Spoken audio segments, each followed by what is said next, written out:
నిజమైన క్రైస్తవులు ఏ విధంగా సిద్ధపాటు కలిగి జీవించాలి? రాకడకు గురుతులు అనేకమైన భయానకమైన పరిస్థితులు మనం చూస్తాము. వాటి కొరకు మీరు కలవరపడకుండా ప్రతి ఒక్క విషయంలో సిద్ధపాటు కలిగి జీవించాలని మార్కు గారు సువార్తల్లో తెలియపరుస్తూ ఉన్నారు. జగదీశ్వర గారు చదవబడినటువంటి ఉత్తర పత్రిక వాక్య భాగంలో యేసుక్రీస్తు ప్రభువారు 3.5 సంవత్సరాల పరిచర్యలో కొంతమంది యేసుక్రీస్తు ప్రభువారు అంతటి వాడినే, లోక రక్షకుడినే, పరలోకాధికారినే శోధిస్తూ ఉన్నారు. ఎవరిని? సామాన్యమైన వ్యక్తులను కాదు, పరలోకాధికారిని, శూన్యములో సమస్తమును సృష్టించగలిగిన సర్వశక్తిమంతుణ్ణి, మరణంపై అధికారం కలిగినటువంటి వ్యక్తిని, స్వస్థతలు, అద్భుతములు, ఆశ్చర్య కార్యములు చేయగలిగిన సమర్థుడిని శోధిస్తున్నారంట. ఎవరు శోధిస్తున్నారు? శోధకుడు ఎవరంటే అపవాది శోధకుడు. అతని పని ఏంటంటే ఒక మంచి పనిని చెడగొట్టడమే, చెడపటమే అతని యొక్క టార్గెట్, ఉద్దేశం. మంచి పని అంటే లోక కళ్యాణము కొరకు లోకంలో ఉన్న ప్రజలందరూ కూడా మానవాళి నశించిపోకుండా వారందరూ కూడా రక్షణను స్వీకరించాలి. వారు భయంకరమైన పాపంలో బ్రతుకుతూ ఉన్నారు. రోమిలకు రాసిన పత్రిక 3:23 ఏ భేదము లేదు, అందరూ పాపం చేసి దేవుడు అనుగ్రహించు మహిమను పొందలేకపోతున్నారు. ఏ భేదము లేదంట. భూమి మీద ఉన్న ప్రతి ఒక్క మనిషి మాట ద్వారా, చూపు ద్వారా, తలంపు ద్వారా ఏదో ఒక పాపంలో వారు బ్రతికారు. నీతిమంతుడు లేడు, ఒకడును లేడు, అందరూ ఇష్టానుసారంగా బ్రతుకుతున్నారంట. అందుకని నీతి సూర్యుడైన రారాజు యేసుక్రీస్తు ప్రభువారు ఈ లోకానికి వచ్చారు. ఎందుకు వచ్చారంటే కోల్పోయిన మహిమను, ఏదేను తోటలో ఆదాము అవ్వలు కోల్పోయిన మహిమను మరలా మనందరికి ఇవ్వడానికే ఈ లోకానికి వచ్చారు. ఆదికాండంలో 5వ అధ్యాయంలో చూడండి, 5వ అధ్యాయం 1వ వచనం చదవండి. ఆదాము వంశావళి గ్రంథము ఇదే. దేవుడు ఆదామును సృజించిన దినమున దేవుని పోలికగా ఎవరిని చేశారు? దేవుడు ఆదామును సృజించారంట. ఆదామును సృజించినప్పుడు ఎవరి పోలికలు ఆయనకు వచ్చినాయి? ఎవరి పోలికగా చేశారు? దేవుని పోలికగా ఆదామును చేశారు. కానీ ఆదాము గారికి కుమారులు పుట్టారంట. ఆ కుమారులకి దేవుని పోలికలు వచ్చినాయో ఎవరి పోలిక వచ్చినాయో చూద్దాం మనం. చూడండి 3వ వచనం. ఆదాము 130 ఏళ్ళు బ్రతికి తన పోలికగా తన స్వరూపమున కుమారుని కని అతనికి షేతు అని పేరు పెట్టెను. ఎవరికి? ఆదాము గారికి కుమారుడు పుట్టాడంట షేతు. ఆ షేతుకి ఎవరు పోలికలు వచ్చినాయి అని చెప్తున్నారు పరిశుద్ధాత్మ దేవుడు. తన పోలిక అంటే ఎవరి పోలిక? ఆదాము గారి పోలిక. ఆదాము గారికి ఎవరి పోలికలు వచ్చినాయి? స్పష్టంగా పరిశుద్ధాత్మ దేవుడు రాస్తాడు, దేవుని పోలికగా తనను సృజించుకున్నాడంట. కానీ ఆదాము గారికి కుమారుడు పుట్టాడు. ఆ కుమారుడికి తన పోలికలు అనగా ఎవరి పోలికలు? ఆదాము. అంటే ఇక్కడ పోయిందా మహిమ? దిగంబరత్వం ఎందుకు వచ్చింది అనేది ఒకసారి ఆలోచన చేసినట్లయితే, ఏదేను తోటలో సృష్టిలో ఉన్న సమస్తాన్ని చూస్తే ప్రతి ఒక్కరు తల్లి గర్భం నుంచే బయటికి రావాలి, బాల్య వయసు నుంచే రావాలి. కానీ ఒకేసారి యవ్వన వయసును సృష్టించింది ఒక్క ఆదాము గారికి. ఎవరికి? ఒకేసారి బాల్య వయసును చూడకుండా యవ్వన వయసును కలుగ చేసింది ఒక ఆదాము అవ్వకే. సృష్టిలో సమస్తం ఉంది, ఆశీర్వాదాలన్నీ ఉన్నాయి. వారన్నిటి మీద అధికారులుగా ఎవరు పెట్టాడు? ఆదాము అవ్వను. మనము చిన్నప్పుడు చదువుకునేటప్పుడు ఒకేసారి పెద్దవాళ్ళం అయిపోతే బాగుండు, ఈ చదువు లేకుండా ఉంటే బాగుండు, ఒక విజయం మనం పొందాలి అంటే, మంచి ఉత్తీర్ణత మనం సాధించాలంటే చదవకపోతే కష్టం. సరిగ్గా చదవనటువంటి వాళ్ళకు కూడా ఒక ఆలోచన వస్తుంది. లేకపోతే చదివి అనుకున్న దానికి రీచ్ అవ్వని వాళ్ళకు కూడా ఒక ఆలోచన వస్తుంది. ఏంటంటే ఎంత చదివినా ఫలితం రావడం లేదు, ఎంత చదివినా మంచి ఉద్యోగం రావడం లేదు, మనకి రిజర్వేషన్స్ తక్కువగా ఉన్నాయి. ఇట్లా కొన్ని ఆ టైంలో ఒక ఆలోచన వస్తుంది, ఉన్న పాటున పెద్ద వయసు వచ్చేస్తే బాగుండు, ఈ చదువు, ఈ బాధ్యతలు, బరువు, భారాలు ఏమి లేకుండా ఉంటే బాగుండు అనిపిస్తుంది కదా. అప్పుడు మనకు గుర్తు రావాలి ఏంటి? యవ్వన వయస్సును సృష్టించింది ఆదాముకి, హవ్వకి. ఆయన ఏదైనా చేయగలడు, ఆశ్చర్యకరం. అందరూ ఇష్టానుసారంగా బ్రతుకుతున్న మనల్ని కూడా సన్మార్గంలో పెట్టడానికి యేసుక్రీస్తు ప్రభువు ఈ లోకానికి వచ్చారు. మంచి మార్గాన్ని, మంచిని బోధించడానికి. అందుకని సత్బోధకుడా, సత్ప్రవర్తన కలిగిన ఒక మంచి బోధకుడు, మంచి కాపరి, ప్రధాన కాపరి మనకు తోడుగా ఉన్నారంట కదా. ఆ ప్రధాన కాపరి మంచినే బోధిస్తాడు, ప్రేమ తత్వాన్నే బోధిస్తాడు, మరి దేన్ని బోధించాడు? ఈర్ష, ద్వేషము, అసూయ, కలహములు ఇవన్నీ కూడా ఆయన మన నుంచి దూరపరచడానికి ఈ లోకానికి వచ్చారు. కానీ కలవరం పెట్టేటటువంటి వారు కొంతమంది ఉన్నారు. మనుషులలో ఉన్నటువంటి కలవరాన్ని తీసివేయడానికి యేసయ్య ఈ లోకానికి వచ్చారు. కానీ మనుషులలో కలవరము పుట్టించడానికి, పాపములో ప్రేరేపితం చేయడానికి, సత్యం నుంచి తొలగింపచేయడానికి, అసత్య మార్గంలోనికి ప్రేరేపితం చేయడానికి కొంతమంది ఉన్నారు. అప్పట్లో ఎవరున్నారంటే శాస్త్రులు, పరిసయ్యులు ఉన్నారు.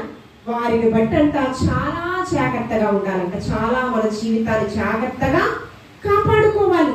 అంతము వరకు మనం రక్షణను చాలా జాగ్రత్తగా కాపాడుకోవాలంట. వారిని 13వ అధ్యాయం 9వ వచనం, మిమ్మల్ని గూర్చి మీరే జాగ్రత్త పడుడి, వారు మిమ్మల్ని సభలకు అప్పగించారు. ఎవరిని బట్టి? మిమ్మల్ని గురించి మీ తల్లిదండ్రులు జాగ్రత్త తీసుకోరు. ఒక కుటుంబంలో నా తల్లిదండ్రులకు 8 మంది సంతానం, అందరి గురించి ఒకే పాటున ఆలోచన చేయగలరా? ఇప్పుడు సుమార్త సేవా సంఘం 6 సంఘాలుగా విస్తరించబడింది. పాస్టర్ గారు అన్ని సంఘాల గురించి ఒకేసారి ఆలోచన తీసుకోగలరా? లేదా మీరు మీ కుటుంబంలో ఒక్కొక్క కుటుంబానికి 2-3 బిడ్డలు ఉన్నారు, మీ కుటుంబంలో మీ తల్లిదండ్రులు బిడ్డల గురించి ఏకరీతిగా ఆలోచన తీసుకోగలరా? లేదు కదా. ప్రార్థన ఆలకించువాడ సర్వ శరీరులు నీ ఎదుకు వస్తారయ్యా. రక్షింపనేరకుండినట్లు యెహోవా హస్తము కురచ కాలేదు, విననేరకుండినట్లు ఆయన చెవులు మందము కాలేదు. ఎంతమంది ప్రార్థన చేసినా ఏకమారుగా ఆయన వినేటటువంటి వాడు, చెవి ఒగ్గేటటువంటి వాడు. అందుకనే రక్షింపనేరకుండినట్లు యెహోవా హస్తము. ఒక నిమిషం ఆగమ్మా, ఇక్కడ ఉన్న వాళ్ళని రక్షిస్తాను, తర్వాత నీ పని వస్తాను అందులో. ఏంటని? ఏకకాలములో యుగములలో ఆయన సర్వమానవాళిని ఏకరీతిగా రక్షించడానికి వచ్చాడు. యెహోవా హస్తము నాది పొరచగా లేదు అంటే అందరి మీద ఏకరీతిగా సమానమైన ప్రేమను మీ కొరకు నేను చూపిస్తున్నాను. కాబట్టి మీరు జాగ్రత్త పడాలి. దేనికి జాగ్రత్త పడాలి? అపవాది, అబద్ధ బోధకులు, లేకపోతే అబద్ధ ప్రవక్తలు, గొర్రెల వంటి, తోడేళ్ల వంటి స్వభావం కలిగినటువంటి వారు, ఏమండి మేఘ తోలు గాంభీర్యం కలిగినటువంటి వారు, ఇలాంటి వ్యక్తులు మీ దగ్గరే ఉంటారు. మిమ్మల్ని సత్య మార్గం నుంచి తప్పించడానికి శత విధాల వారు ప్రయత్నిస్తూ ఉంటారు. అందుకని తిమోతితో ఏమని మాట్లాడతారంటే, అపోస్తలుడైన పౌలు గారు తిమోతి యవనస్తుడు, అపోస్తలుడైన పౌలు గారి ద్వారా రక్షణను స్వీకరించి ఒక శిష్యుడిగా మార్చబడ్డాడు. అతని బట్టి ఒక మంచి సాక్ష్యం ఇస్తూ ఉన్నాడు. ఏమిటంటే 2 తిమోతికి రాసిన పత్రికలో చూడండి, 1వ అధ్యాయము 5వ వచనంలో తిమోతిని బట్టి ఒక మంచి సాక్ష్యం ఇస్తాడు. ఏంటంటే 5వ వచనంలో చివరి భాగము, ఆ విశ్వాసము మొదట నీ అవ్వ అయినా లోయలోను, అంటే ఎవరు అవ్వ? అంటే ఎవరు? అమ్మమ్మ వస్తారు, నాన్నమ్మ వస్తారు, అంతేనా? Grand parents. నీ అవ్వ అయినా లోయలోను, నీ తల్లి అయినా యునీకేలోను వసించెను, నేడు అది నీ యందు కూడా సహా వసించున్నదని నేను రూఢిగా నమ్ముచున్నాను. ఎవరంటే ఆ విశ్వాస బీజం రావడానికి కారకులు ఎవరు? నీ గ్రాండ్ పేరెంట్స్, తర్వాత నీ పేరెంట్స్, తర్వాత వారి నుంచి నీకేమొచ్చింది? విశ్వాసం అనే బీజము చాలా స్థిరంగా నాటబడి ఉన్నది అయ్యా. దానికి కారణం ఎవరు? నీ తల్లిదండ్రులు కదా. దీనిని నీ నుంచి తీయడానికి శత విధాల ప్రయత్నిస్తూ ఉంటారు. నీ తోటి, నీ జత పని వారు కావచ్చు, నీ తోటి యవనస్తులు కావచ్చు. ఏముందిరా కానీరా, ఈ దినము దేవుని సన్నిధి నుంచి దూరం వెళ్తే ఏమవుతుందిరా?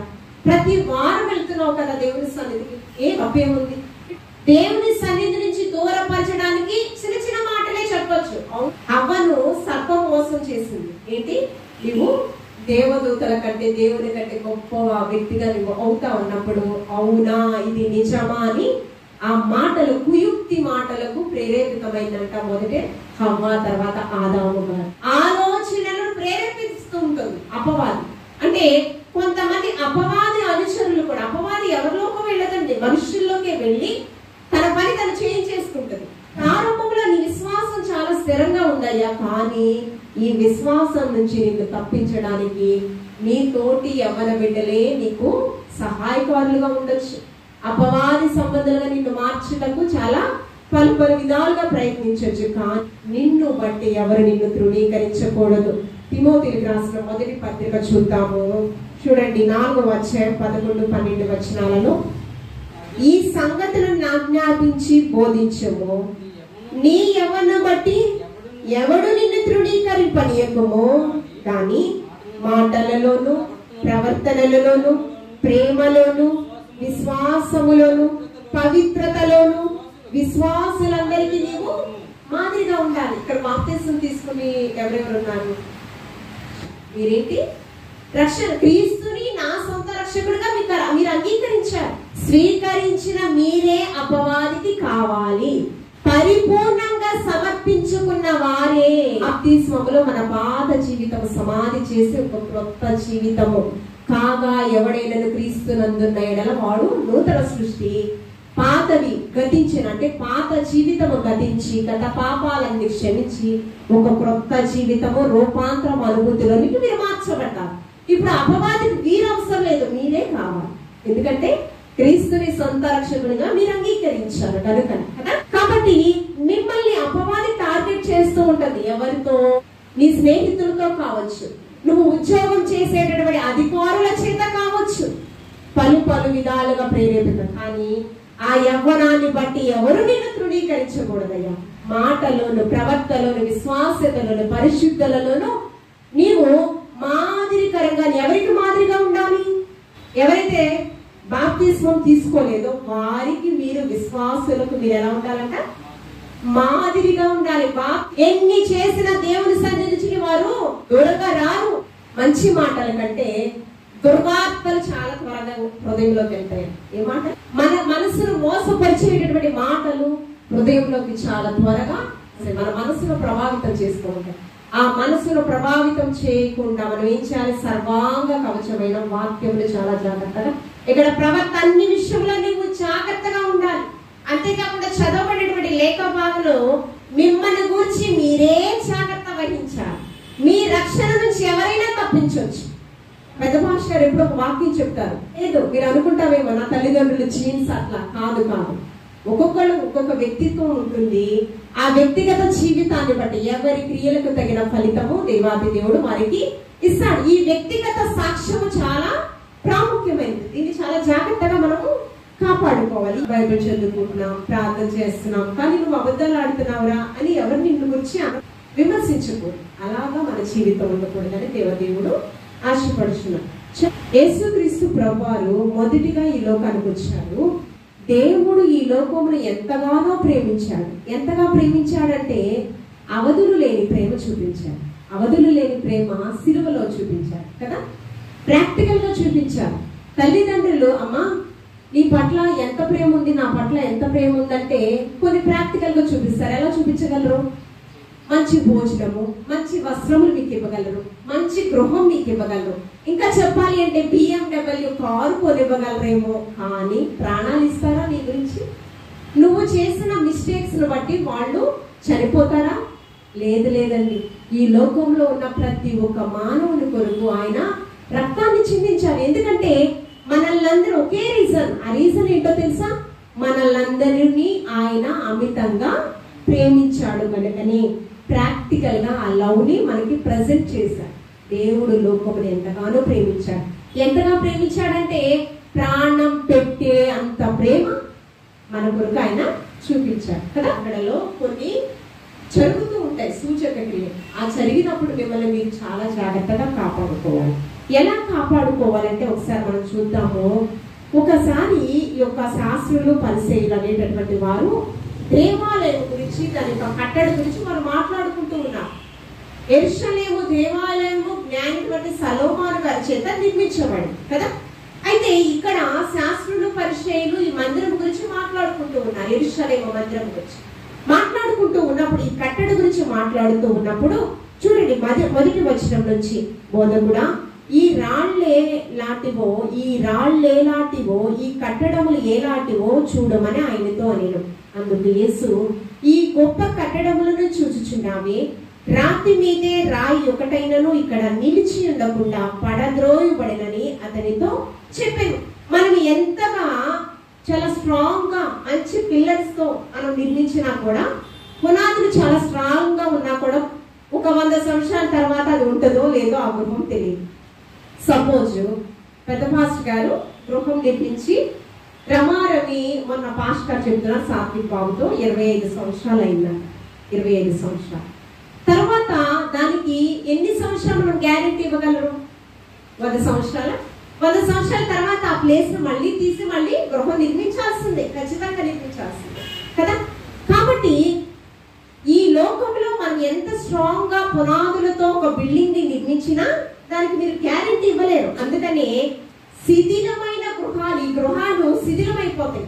పాస్టర్ గారు కూడా ఈ గృహం అంట వారు బాల్యంలో నిర్మించారంట. వాళ్ళ తాతగారు, నాన్నమ్మ గారు, అదేవిధంగా పెద్ద పాస్టర్ గారు ఈ గృహాన్ని నిర్మించింది. సంతోష్ పాస్టర్ గారు బాల్య వయసులో. పాస్టర్ గారు ఇదేమంటున్నారు, స్లాబ్ వేద్దామంటే దీన్ని తీసివేసి మరలా మంచిగా మనం కట్టాలి శాంతి అంటే దీనికి గ్యారెంటీ లేదు. అందుకని దేవుని యొక్క వాక్యం ఏం చెప్తుందంటే, 2వ కొరింథీయులకు రాసిన పత్రిక 5వ అధ్యాయము 1వ వచనం చూద్దాము.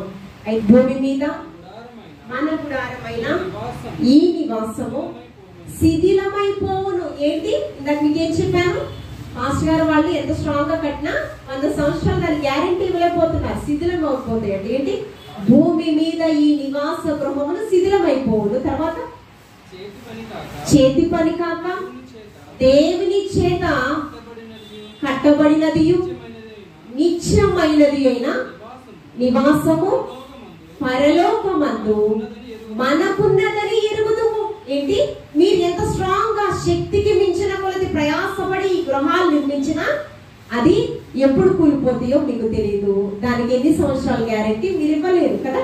కానీ ఒక స్థిర నివాసం ఉందంట, అది ఎవరి చేత నిర్మించబడిందంట, పరలోకాధికారైన క్రీస్తు ద్వారా అది నిర్మించబడింది. ఆ స్థిర నివాసంలోకి మీరందరూ వెళ్ళాలని దేవదేవుడు ఆశపడుచు ఉన్నాడు.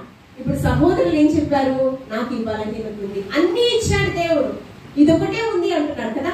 ఇప్పుడు రాజ్ కుమార్ని ఇందాక వచ్చినప్పుడు ఏం చెప్పాడు, వదిన ఇట్లాగా లోన్ కట్టాలి అని కదా.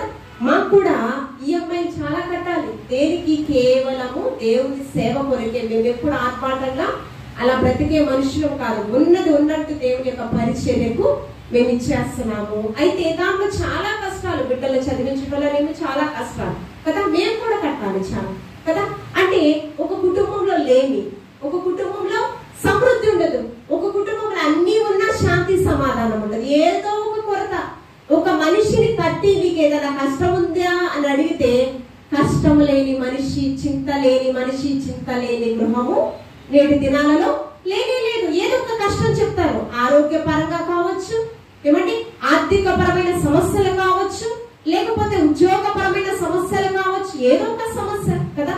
కాబట్టి చింత లేని మనిషి, చింత లేని గృహము నేటి దినాల్లో లేనే లేదు. కానీ ఒక గృహం ఉందంట, అది పరలోకంలో ఉంది, నూతన యెరూషలేము. అక్కడ ఏముండదు, ఏడుపు ఉండదు, కన్నీరు ఉండదు, ఎల్లప్పుడూ సంతోషగానములతో దేవాది దేవుని దేవదూతల వలె మనము జీవించేటటువంటి గొప్ప భాగ్యమును దేవాది దేవుడు మనందరికీ ఇవ్వడానికి సిద్ధంగా ఉన్నాడు. మనం శిథిలమైన గృహాల గురించి చింతించకూడదని మొదటిగా చెప్తూ ఉన్నాడు. 9వ వచనం మీరు చదివారండి.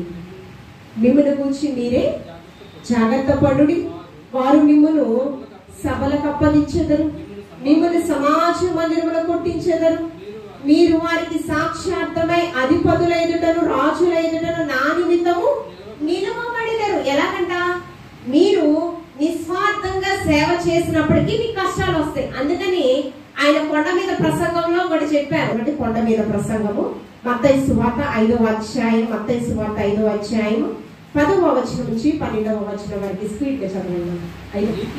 నీతి నిమిత్తము హింసించబడు వారును ధన్యులు, పరలోక రాజ్యము వారిది. యేసుక్రీస్తు ప్రభువారు నీతి కార్యం చేయడానికి, ఒక రక్షణ కార్యం చేయడానికి ఈ లోకానికి వచ్చారు కదా. ఆయన ధన్యుడు. ఆయన మనం వచ్చలేకపోయినా ఆయన ఇంకా మనం కొనియాడుతూ ఉన్నాం. మరణంపై అధికారం కలిగినటువంటి దేవాతి దేవుడు ఆయన. పరలోక రాజ్యము వారిది. పరలోక రాజ్యం ఎవరిది? లోక రక్షకుడైన యేసుక్రీస్తు ప్రభువారిది. తర్వాత నా నిమిత్తము చెడులు మిమ్మల్ని నిందించి హింసించి మీ మీద అబద్ధము చెడ్డ మాటలెల్ల పలుకున్నప్పుడు మీరు ధన్యులు, సంతోషించుడి, ఆనందించుడి, పరలోకమందు మీ ఫలము అధికమగును. పూర్వమందుండిన ప్రజలకు ప్రవక్తలను హింసించారు. ఎలా హింసించారంటే హెబ్రీలకు రాసిన పత్రిక చూడండి 11వ అధ్యాయంలో చూడండి 36వ వచనం. మరి కొందరు తిరస్కారములను, కొరడా దెబ్బలను, మరి బంధకములను, ఖైదీను అనుభవించిరి. రాళ్లతో కొట్టబడిరి, రంపముతో కోయబడిరి, శోధింపబడిరి, ఖడ్గముతో చంపబడిరి. ఏంటండి? భయంకరమైన శ్రమ. వాళ్ళు ఎలా అంట? రంపముతో కోయబడ్డారంట, రాళ్లతో కొట్టబడ్డారంట, కొరడాలతో శిక్షింపబడ్డారంట. ఇవన్నీ తిరస్కారంలో జరిగాయి. అంటే ఇన్ని విషయాలలో కూడా దేన్ని బోధిస్తున్నారంటే మంచిని బోధిస్తూ మీరు కూడా సంతోషము మీరు పొందుకోవాలి. మేము పొందుకున్న సంతోషం, మేము ఉచితంగా రక్షణను పొందుకున్నాం, ఆ ఉచితంగా రక్షణ మీరు కూడా పొందుకోవాలని వారు ఏం చేశారంట? ఆ దినాలలో ప్రవక్తలు బోధించారంట. అలాగే నేను కూడా దేవుని యొక్క ప్రతినిధులైనటువంటి అభిషక్తులు, దైవచరులు బోధిస్తూ ఉన్నారు.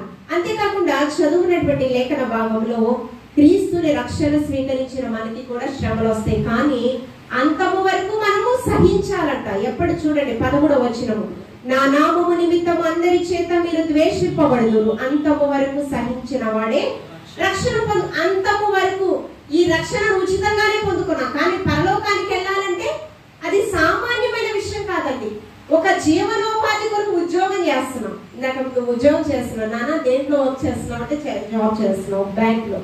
నువ్వు ఉద్యోగము నీ యజమానుడు ఏం చెప్పాడో ఆయన నియమానుసారంగా నువ్వు చేయకపోతే నీకు జీతం ఇస్తాడా? నీకు వేతనం ఇస్తాడా? లేదు కదా. ఆ యజమానుడికి నువ్వు లోపడాలి, ఆయన ఏం చెప్తే నువ్వు చెయ్యాలి, అంతే కదా. అలా చేయకపోతే నువ్వు ఆబ్సెంట్ అయినా లేకపోతే ఓటీలు ఏమైనా పెట్టినా కూడా నీకు శాలరీ కట్టింగ్ అనేది ఉంటది, లేకపోతే పనిష్మెంట్ అనేది ఉంటది. నువ్వు ఆ లీవ్ తీసుకోవాలన్నా కూడా దానికి కొన్ని ఫార్మాలిటీస్ అనేవి ఉంటాయి. నువ్వు బ్రతికేటటువంటి జీవనోపాధి కొరకు, వృత్తి కొరకు చేసే దానిలోనే ఇన్ని కండిషన్స్ ఉంటే పరలోకం నీకు ఇవ్వాలి అంటే నీకు ఎన్నో అర్హతలు నీకు కావాలి. అర్హతలు ఎలా ఉండాలంటే చిన్న సమస్య వస్తే దేవుడి నుంచి వెళ్ళిపోవడం కాదు. చిన్న సమస్య, శోధకుడు మనల్ని శోధించడమే అతని యొక్క ఉద్దేశం. నిన్ను దేవుడి నుంచి తప్పించడమే అతని ఉద్దేశం. నువ్వేం చేయాలి? దేవుని మాటలకు ప్రేరేపితం అవ్వాలి. నీకున్న బలహీనతలన్నీ ప్రభా ఈ సన్నిధానంలో నేను విడిచిపెడతాను. నీ బిడ్డలు నిన్ను బట్టి ఒక మాదిరి, ఒక మంచిని వారు నేర్చుకోవాలి. నీకు చెడు నడతలు వస్తే వారు ఏం చేస్తారు? నిన్ను అనుసరిస్తారు. వాళ్ళు ఏదైనా మిస్టేక్ చేస్తే వారు ఏమంటారు? ప్రశ్నిస్తారు. నువ్వే కరెక్ట్ గా లేవు అమ్మా నాన్న మాకేం చెప్తున్నావు అని అంటారు, ప్రశ్నిస్తారు. ఒక్కొక్క సందర్భాలలో కదా. ప్రశ్నించే విధంగా మన జీవితాలు ఉండకూడదని దేవదేవుడు ఆశపడుచు ఉన్నాడు. ఈ లోకంలో మనకు చాలా అన్ని విషయాలలో పర్ఫెక్ట్ గా ఉండాలి అని దేవదేవుడు అనుకుంటూ ఉన్నాడు. అంతేకాకుండా మనం చూస్తూ ఉన్నప్పుడు చదవనాడే చివరి భాగం మనం చదువుతాము. చూడండి 12వ వచనం చదువమ్మా. సహోదరుడు సహోదరుని, తండ్రి కుమారుణ్ణి మరణముకు అప్పగించుడంట. ఎవరు? సహోదరుడు తండ్రి కుమారుణ్ణి మరణానికి అప్పగిస్తారు. నేటి దినాల్లో ఏం జరుగుతున్నాయండి? ఆస్తుల కోసం తల్లిదండ్రులు చంపేటటువంటి బిడ్డలు, లేకపోతే కొంతమంది తల్లిదండ్రుల బిడ్డల్ని కష్టపెడుతున్నారు కొంతమంది, మరి కొంతమంది తల్లిదండ్రులు చేదస్తంగా బిడ్డల్ని చంపేస్తున్నారు. చాలా సంఘటనలు, యథార్థమైన సంఘటనలు, మన హృదయాన్ని గగ్గురపరిచేటటువంటి సంఘటన మనం చూస్తున్నాం కదా. కానీ ఏమి కూడా వేటికి కూడా మనం ప్రలోభాలకు లోనవ్వకుండా మన జీవితాన్ని కాపాడుకోవాలి. అందుకని యేసుక్రీస్తు ప్రభువారు ముందుగానే వాక్యంతో చెప్పారు, ఇలాంటి సంఘర్షణలు జరుగుతాయి, సంఘటనలు జరుగుతాయి, మీరు చాలా జాగ్రత్తగా ఒక్కొక్కరు. యోబు గారు ఏమంటున్నారు? నేను ఒంటరిగా వచ్చాను, ఒంటరిగా ఒంటరిగా వ్యక్తిగత జీవితం, వ్యక్తిగత సాక్ష్యము, వ్యక్తిగత మంచితనం కాపాడుకోవాల్సిన బాధ్యత నీకుంది. అందుకే మోసపోకూడదు. ఎలా మోసపోకూడదు? నీ తల్లిదండ్రుల చేత నువ్వు మోసపోకూడదు, నీ అన్నదమ్ముల చేత నువ్వు మోసపోకూడదు, నీ భార్య బిడ్డల చేత నువ్వు మోసపోకూడదు. అందుకే బైబిల్ చెప్తుంది యథార్థ సంఘటనలు ఈ కడవరి దినాల్లో జరుగుతున్నాయి, వారిని గురించి నువ్వు చాలా జాగ్రత్తగా వహించాలి. చివరిగా ఒక వాక్యం చదువుకుందాం. చూడండి, లూకాసు సువార్త 12వ అధ్యాయము 49వ వచనం నుంచి 49వ వచనం నుంచి నేను భూమి మీద అగ్ని వేయవచ్చి. అగ్ని అనగా ఏంటి? అగ్ని అంటే ఏంటి? మంట. అదేనా? దేవుని వాక్యం నా మాట అగ్ని వంటిది కాదా? కాదు, మంట కాదు. మంట అంటే ఏంటి? అగ్ని అంటే కాల్చి వేస్తుంది కదా. కానీ అది దేనికి సాదృశ్యంగా ఉందంటే నా మాట అగ్ని వంటిది కాదా, వాక్యానికి సాదృశ్యం. ఏమి కాల్చివేస్తుందంటే మన హృదయంలో ఉన్న పాపాన్ని కాల్చివేస్తుంది. నా మాట ఖడ్గం వంటిది కాదా, నా మాట వెలుగై ఉన్నది. ఏంటి? నా మాట వాక్యము బ్రతికిస్తున్నది. నేను మార్గమై ఉన్నాను నిత్య జీవానికి, నా మార్గము సత్యమై ఉన్నది. ఏంటి? ప్రేమామయుడు నేను. ఏంటి? ఎన్నో పేర్లు ఉన్నాయి. ఆయన ఆశ్చర్యకరుడు, ఆలోచనకర్త, నిత్యుడగు తండ్రి, బలవంతుడైన దేవుడు, సజీవుడు. ఆయనకి ఎన్నో పేర్లు. నా మాట అగ్ని వంటిది కాదా అంటే ఏంటి? మన హృదయంలో ఉన్న పాపం అంతటిని దహించి వేస్తుంది. ఇప్పుడు మనతో మాట్లాడుతున్నాడు దేవాతి దేవుడు. పాస్టర్ మాట్లాడట్లా, పాస్టర్ గారు మాట్లాడట్లా, సంఘంలో ఎవరు మాట్లాడుతున్నారంటే ఆ ముందు వచనంలో ఇక్కడ చదువుకున్నటువంటి లేఖన భాగంలో మార్కు సువార్త 13వ అధ్యాయము 11వ వచనం చూడండి. 11వ వచనం చివరి భాగం. ఆ గడియలోనే మీకేది ఇయ్యబడును అదే చెప్పుడి, చెప్పువారు పరిశుద్ధాత్మయే గాని మీరు కాదు. ఎవరు చెప్తున్నారు? ఇప్పుడు మనం వచ్చా పాస్టర్ కాదు చెప్తుంది. ఎవరు చెప్తున్నారు? పరిశుద్ధాత్మ దేవుడు మాత్రమే. పరిశుద్ధుడు పరిశుద్ధాత్మ విషయంతో ఆదరణకర్తగా మనం వచ్చున్నాడు. ఆయన మనతో మాట్లాడుతారు. ఏంటి? భూమి మీద అగ్ని వేయవచ్చింది. ఆల్రెడీ దేవుని యొక్క వాక్యము మనకు విత్తాడు. ఆ వాక్యము మన హృదయంలో అన్వయించుకోవాలి. వాక్యం చేత ఉదక స్నానం చేయబడాలంట. మన శరీరంలో ఉన్న మాలిన్యము తొలగిపోవడానికి ఎలా స్నానం చేస్తామో, స్నానం చేసేటప్పుడు మంచినీటితో చేస్తాము, చెడుని కలుషితమైన నీటితో చేస్తామా? మంచినీటితోనే చేస్తాం కదా కదా. మరి దేవుని యొక్క వాక్యము కూడా అలాంటిదే. మన హృదయంలో ఉన్న మలినం అంతా కూడా పరిశుద్ధపరుస్తుంది. అంతా కూడా హృదయంలో ఉన్న కాఠిన్యము, చెడ్డ తలంపులన్నీ కూడా దహించి వస్తుంది మంచి జీవితాన్ని ఇవ్వడానికి. ఆ కింద వచనాలను చదవండి. అక్కడ ఇందాక మనం చదువుకున్నటువంటి వాక్యంలో తండ్రుల బిడ్డలు చంపుతారు, సహోదరులు కదా. ఇక్కడ వాక్యంలో కూడా చూడండి 50వ వచనం చదవమ్మా, స్పీడ్ గా చదువు. లూకాసు వార్త 12వ అధ్యాయం. అయితే నేను పొందవలసిన బాప్తిస్మం ఉన్నది, అది నెరవేరు వరకు నేనెంతో ఇబ్బంది పడుచున్నాను. నేను భూమి మీద సమాధానము ప్రకటించడమే వచ్చి తిని గాని మీరు తలంచుచున్నారా? కాదు. కింద వచ్చిన చూడండి. సహోదరులు, తోడి కోడళ్ళు, అత్తల మీద అచర్వమ్మ వాకించదు. తండ్రి కుమారుల మీదకును, కుమారుడు తండ్రికిని, తల్లి కుమార్తెకును, కుమార్తె తల్లికిని, అత్త కోడలికిని, కోడలు అత్తకును విరోధులుగా ఉందరు. కడవరి దినాల్లో దేనికోసం ఉన్నారు అందరూ? దేనికి? క్షయమైన ఆస్తి కోసం. ఆస్తి కోసం స్వార్థపూరితమైన బ్రతుకులు. అంటే వ్యక్తిత్వం వారు బాగుంటే చాలు. తల్లిదండ్రులు, అన్నదమ్ముళ్ళు కావచ్చు, అక్క చెల్లెళ్ళు కావచ్చు, అయ్యో నా రక్త సంబంధికులే, వారికి ఏదైనా కష్టం వస్తే నేనున్నాననే భరోసా ఇవ్వడం కాదు. నువ్వు వేరు, నేను వేరు. నీ వ్యక్తిత్వం వేరు, నా వ్యక్తిత్వం వేరు. నీ ప్రాణం వేరు, నా ప్రాణం వేరు. అర్థమవుతుందా? ఎవరి ప్రాణాలకి వారు జాగ్రత్త వహించాలి. అదే విధంగా ఎవరి ఆత్మను నరకానికి వెళ్లకుండా ప్రతి ఒక్కరు కూడా జాగ్రత్త వహించాలి. అందుకే వాక్యం ఏం చెప్పింది? మీరు ఏం చేయాలి? తల్లిదండ్రుల పట్ల, అన్నదమ్ముల పట్ల, అక్క చెల్లెల పట్ల, భార్య బిడ్డల పట్ల, భర్త పట్ల అన్ని విషయాలలో జాగ్రత్త మీరు తీసుకోవాలి. ఎందుకు తీసుకోవాలి తెలుసా? నువ్వు స్వర్గానికి వెళ్ళాలంటే, నువ్వు పరలోకానికి వెళ్ళాలంటే నువ్వేం చేయాలి? అందరి నుంచి నీ జీవితాన్ని నువ్వు చాలా జాగ్రత్తగా కాపాడుకోవాలి. కాపాడుకుని నువ్వు ఈ లోకంలో ఏం చేయాలి? పాపమును నువ్వు అసహించుకోవాలి. ప్రభువా, నేను పాపాన్ని అసహించుకోవాలి. చెడు వ్యసనాలు ఏం చేస్తుంది? నన్ను, నా శరీరాన్ని పాడు చేస్తాయి. అంతేనా? నా శరీరాన్ని పాడు చేస్తాయి. నేను దీర్ఘాయువుతో బ్రతకాలి. నేను 80 సంవత్సరాలు బ్రతకాలయ్యా, లేకపోతే 90 సంవత్సరాలు బ్రతకాలి. నేను బ్రతుకున్న దినాలలో ఎవ్వరి మీద నేను ఆధారపడి బ్రతకూడదు. నా శరీరంలో అవయవాలన్నీ కూడా నీవిచ్చావయ్యా. ఈ శరీరంలో ఉన్న ఆరోగ్యం అంతా నీవిచ్చింది. నేను చాలా జాగ్రత్తగా కాపాడుకోవాలి. నువ్వు తెలిసి తెలియక ఇదంతా తప్పు చేస్తే ఏమవుతుంది? ఆరోగ్యం పాడవుతుందా? డాక్టర్ దగ్గరకు నువ్వు వెళ్తావు. వెళ్తే ఏమంటారు? నిన్ను అనారోగ్యాన్ని కలుగ చేసేది ఏదో నీ శరీరంలో దాడి చేస్తుంది. నువ్వు దాన్ని తీసివేయాలి. ఆహార నియమాలు మార్చాలి, ఏమిటి వ్యాయామం మార్చాలి. ఏంటంటే ఇంకా నీ శరీరాన్ని ఉన్న అవయవాలను పాడు చేసే అన్ని వ్యసనాలను నీ నుంచి నువ్వు తీసేసుకోవాలి. ఎందుకంటే నువ్వు మంచి ఆరోగ్యవంతుడుగా బ్రతకాలి కనుక, దీర్ఘాయుష్ నువ్వు పొందుకోవాలి కనుక, నువ్వు ఈ లోకంలో ఒకరి మీద నేను ఆధారపడి బ్రతకకూడదని నువ్వు అనుకోవాలి కనుక. కాబట్టి మనం ఏం చేయాలి? కడవరి దినాల్లో మనం ఎంత మంచిగా బ్రతికనా మన మీద రాళ్లు వేయడానికి, మనల్ని నాశనం చేయడానికి అపవాది అనుచరులు శత విధాలు ప్రయత్నిస్తారు. మనం ఏం చేయాలి?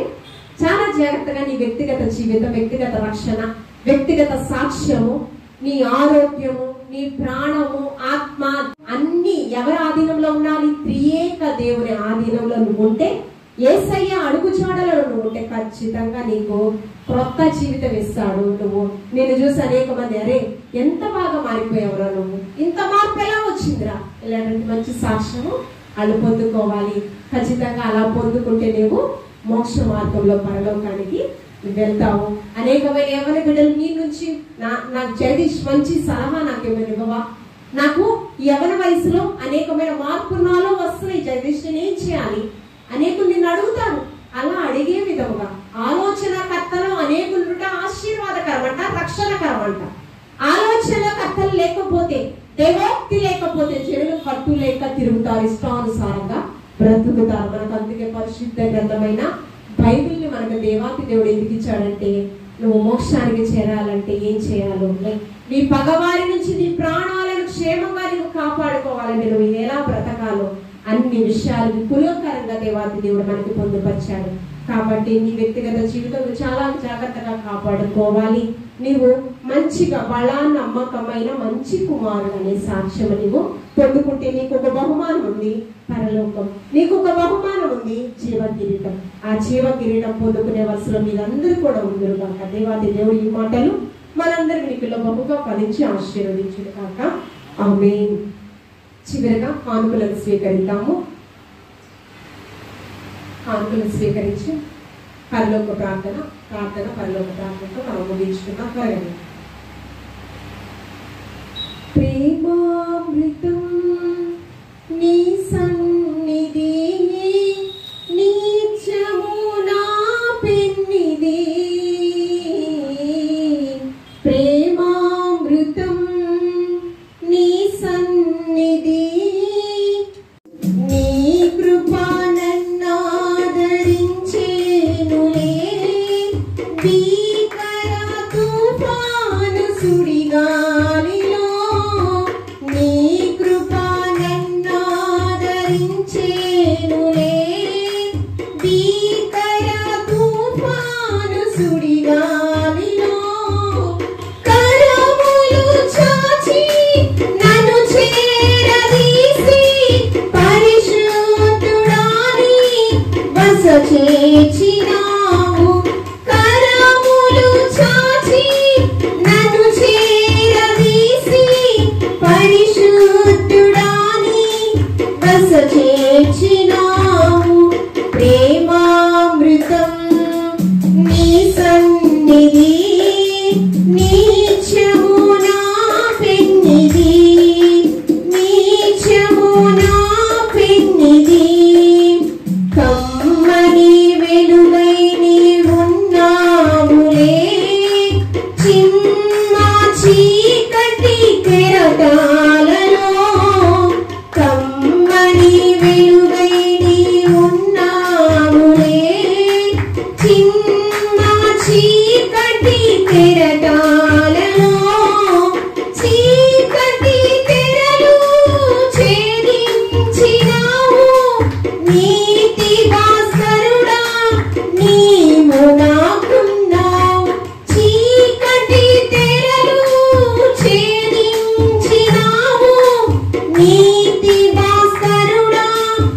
నీవు నాకున్నావు ప్రేమామృతం, నీ సన్నిధి నీచము నా పెన్నిధి, నీచము నా పెన్నిధి.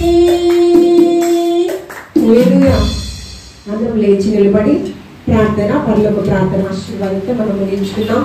సహోదరుడు జగదీష్ బ్రదర్ ముందుకు వచ్చి ప్రార్థన చేస్తాం.